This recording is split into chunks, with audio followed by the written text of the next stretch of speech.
Bwana, habari yako? Bwana, shwari kabisa kaka. Hivi unazungumziaje ugonjwa wa malaria nchini Tanzania? Ugonjwa wa malaria ni mabasi ya baisikeli ndio mikoani kwa kasi. Afrika Mashariki iko Ilala ndugu yangu. Nataka kukwambia.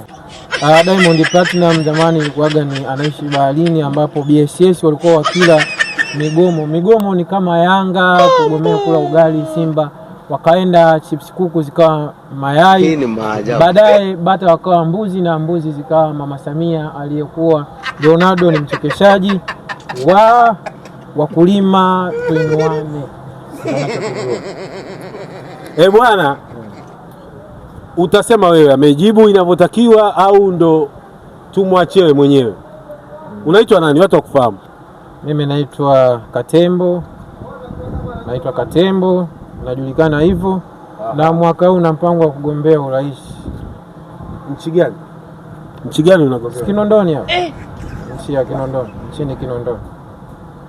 Aha. Nchini Kinondoni. Unajua nchi ya Kinondoni iko wapi? Nchi ya Kinondoni iko hapa Uganda. Ambapo kuna manispaa ya Ilala. Kwa hiyo rais wake ni nanili alikuwa huyu rais wa Manzese huyu JD. Una kingine cha kusema? Kingine cha kusema labda ni mshauri Zuchu alivyotoa ile ngoma ya Iyokote alisahau kumshirikisha, kwa sababu ile ngoma ya Iyokote ile Zuchu alitoa lakini aliitolea kwa Maniota, ambapo Maniota zamani alikuwa ndo TID. Sasa TID kabla hajawa nanili huyu Bruce Africa ndo basi Diamond akawa amezaliwa pale.